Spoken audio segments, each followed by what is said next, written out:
Bismillahirrahmanirrahim. Assalamualaikum warahmatullahi wabarakatuh. Anak-anakku kelas 1 yang ceria, yang soleh dan soleha. Hari ini kita masih belajar tentang pelajaran 4 ya. Kemarin kita sudah belajar tentang bersuci. Nah, sekarang kita masih belajar tentang materi yang sama, yaitu bersih itu sehat. Tetapi berbeda ya submaterinya. Sekarang kita akan belajar tentang tata cara bersuci.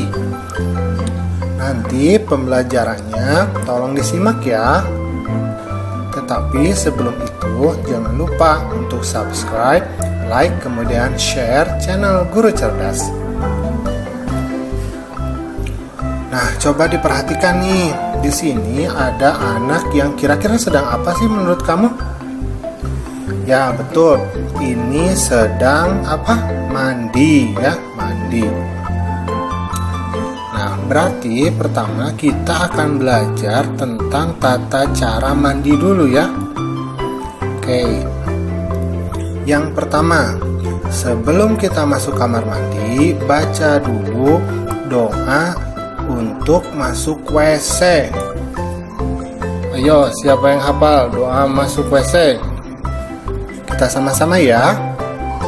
Bismillahirrahmanirrahim. Allahumma inni a'udzubika minal khubuthi wal khaba'ith. Gitu ya, hafal ya. Oke, lanjut ya. Nah, jadi masuk WC nih. Yang kedua, masuk dengan kaki yang sebelah kiri. Nah, coba diperhatikan nih, kakinya yang kiri ya. Jadi kalau masuk WC pakai kaki yang kiri. Kalau keluar WC pakai kaki yang kanan. Nah, cerdas. 3, baca dulu basmalah. Jadi sebelum mandi baca dulu bismillah ya. Bismillahirrahmanirrahim. Nah, gitu bagusnya tuh. 4, bersihkan anggota badan dengan air dan sabun sampai bersih.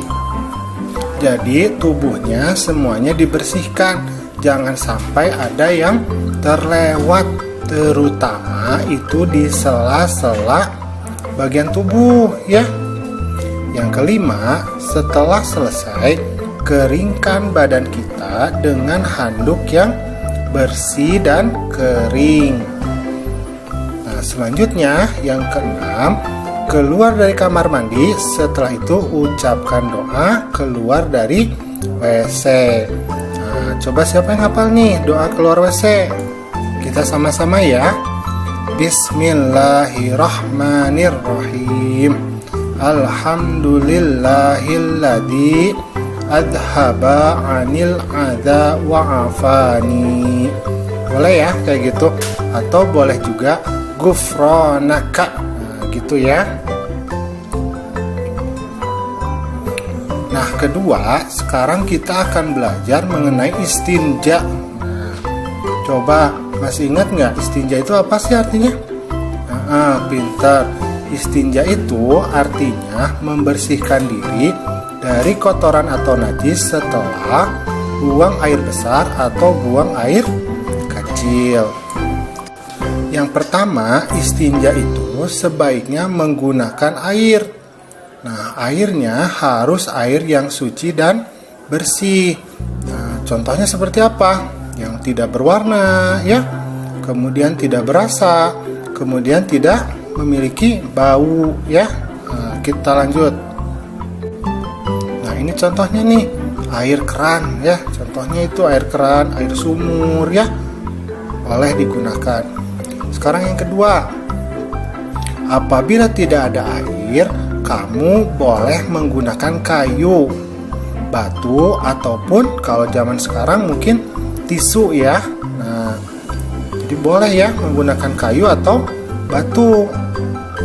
Nah, yang ketiga, istinja tidak boleh menggunakan benda-benda yang basah dan licin karena ditakutkan ada kuman penyakit di dalamnya. Misalkan kamu istinjanya pakai batu tapi batunya basah ya.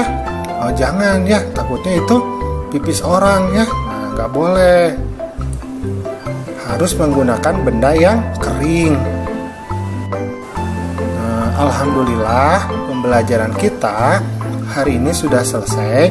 Ingat ya, selalu jaga kebersihan dan kesucian diri kamu ya. Assalamualaikum.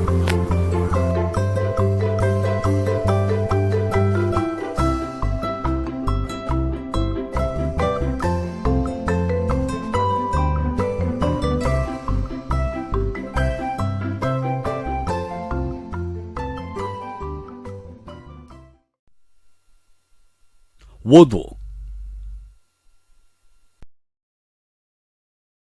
Wudu adalah salah satu cara bersuci dari hadas kecil sebelum mengerjakan ibadah solat.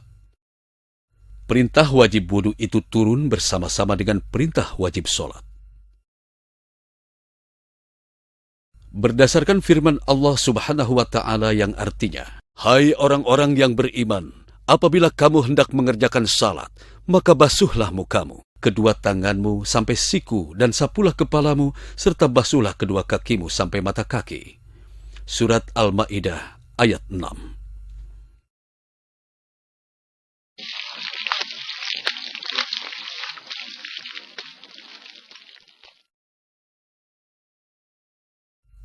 Syarat-syarat wudu adalah Islam, baligh, tidak berhadas besar seperti haid ataupun nifas, menggunakan air yang mutlak, yaitu suci dan menyucikan. Tidak ada sesuatu yang menghalangi air sampai ke kulit. Membasuh kedua telapak tangan sampai pergelangan tangan. Sunat hukumnya membasuh telapak tangan sampai ke pergelangan tangan dengan membersihkan celah-celah jari tangan kanan dan kiri sebanyak 3 kali.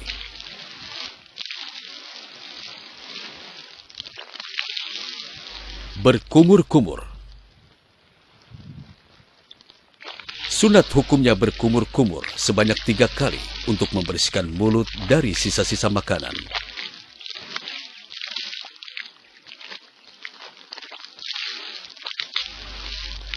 Membersihkan hidung dengan air. Sunat hukumnya memasukkan sedikit air ke dalam hidung dan mengeluarkannya kembali sebanyak 3 kali. Tujuannya untuk membersihkan hidung dari kotoran.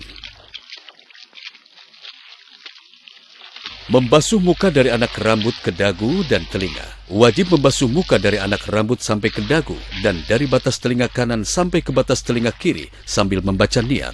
Nawaitu raf'al hadathil asghar lillahi ta'ala.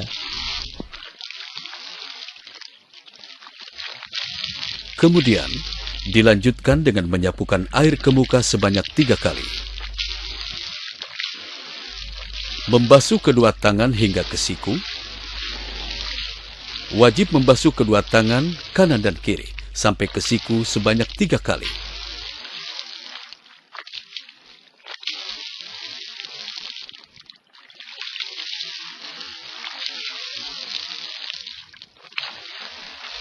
Menyapu sebagian kepala dengan air. Wajib menyapu sebagian kepala dengan air sebanyak 3 kali. Kalau menyapukan air ke keseluruhan kepala, maka hukumnya menjadi sunat. Membasuh kedua daun telinga. Sunat hukumnya membasuh kedua daun telinga kanan dan kiri sebanyak 3 kali. Gunakan jari untuk membasuh kedua daun telinga secara bersamaan. Membasuh kedua kaki hingga ke mata kaki. Wajib hukumnya membasuh kedua belah kaki, kanan dan kiri, dengan membersihkan celah-celah jari kaki sampai ke mata kaki sebanyak 3 kali. Setelah selesai berwudu, disunatkan untuk membaca doa setelah berwudu. Ashhadu an la ilaha illallah wa ashhadu anna Muhammadan abduhu wa rasuluh. Allahumma ja'alni minat tawwabin waj'alni minal mutatahhirin waj'alni min ibadikas salihin.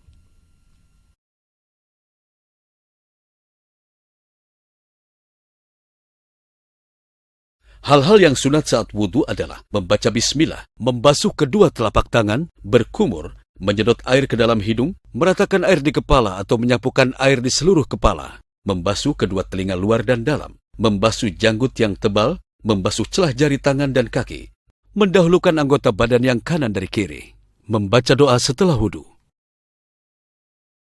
Rasulullah SAW bersabda, Allah Subhanahu wa Ta'ala tidak akan menerima solat seseorang yang berhadas sampai ia berwudu. Hadis riwayat Abu Daud. Assalamualaikum warahmatullahi wabarakatuh. Selamat pagi anak-anak. Bagaimana kabarnya hari ini? Sebelum memulai pelajaran, alangkah baiknya kita berdoa terlebih dahulu. Berdoa dimulai. Selesai.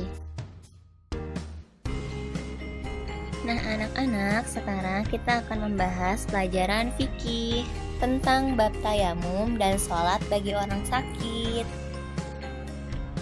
Apakah anak-anak sudah tahu apa itu tayamum? Tayamum adalah bersuci dengan mengusapkan debu atau tanah yang suci ke muka dan kedua tangan sampai siku dengan syarat yang telah ditentukan. Kita boleh melakukan tayamum ketika sakit dan tidak memungkinkan untuk terkena air, atau jika terkena air, sakit akan semakin parah. Yang kedua, di perjalanan yang sulit mendapatkan air. Misalnya, kita pergi ke suatu daerah dan di daerah tersebut sedang dilanda kekeringan, maka kita diperbolehkan untuk bertayamum. Yang ketiga, tidak menemukan air dan waktu sholat telah tiba.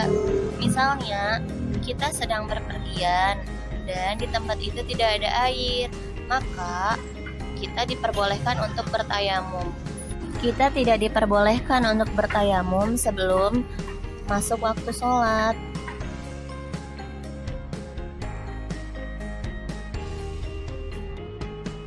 Syarat-syarat tayamum sebagai berikut. Yang pertama, sudah masuk waktu sholat. Yang kedua, adanya halangan sehingga boleh melakukan tayamum, misalnya sakit. Dan yang ketiga, menggunakan tanah atau debu yang suci.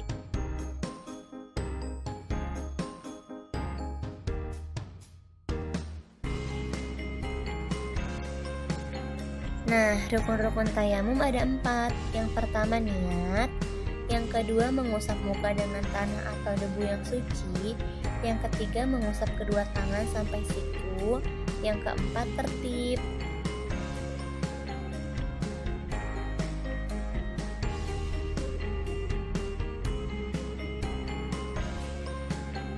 Niat adalah sesuatu yang sangat penting.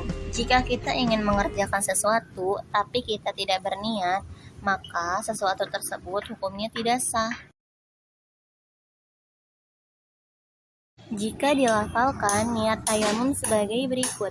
Nawaitu tayammuma listibahatis sholati lillahi ta'ala.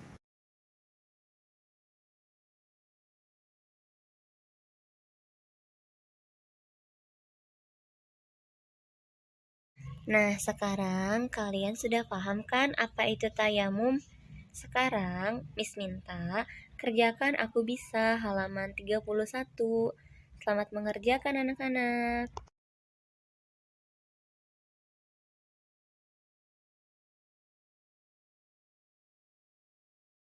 Cukup sekian ya anak-anak.